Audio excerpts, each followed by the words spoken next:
₹2600નું 2 વર્ષમાં કેટલા ટકા લેખે સાદું વ્યાજ ₹624 થાય? તો મિત્રો, આ સાદું વ્યાજનો દાખલો છે અને તેના માટે એક સૂત્ર છે કે I બરાબર PRN છેદમાં 100.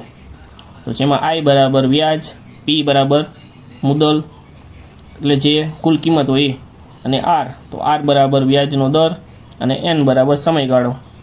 તો અહીં આપણને P આપેલો છે એટલે કે મુદ્દલ આપેલી છે, ત્યારબાદ 2 વર્ષનો સમયગાળો એટલે 2 એટલે N આપેલા છે, અને સાદું વ્યાજ એટલે I, તો અહીં આપણને 624 એટલે I આપેલો છે.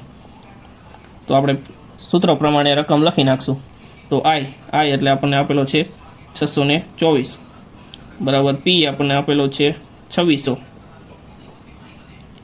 ગુણ્યા R જે આપણે મેળવવાનો છે, અને N આપેલો છે 2 વર્ષ છેદમાં 100 એમના.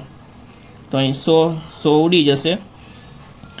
તો હવે આપણે જે R આપણે મેળવવાનો છે તેને આપણે એકલો પાડી દઈશું.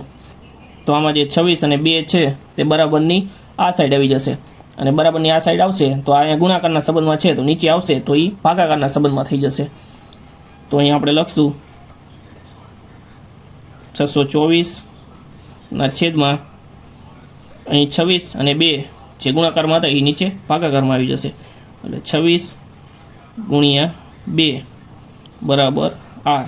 તો હવે આપણે આનું સાદું રૂપ આપશું. તો 2 થી 624 ને ઉડાડશું એટલે આના અડધા થઈ જશે. તો 624 અડધા 312, અને 26 ભાંગ્યા 312 કરશું એટલે જવાબ આવશે R બરાબર 12. તો R બરાબર 12%, તો જે આના માટે સાચો જવાબ છે.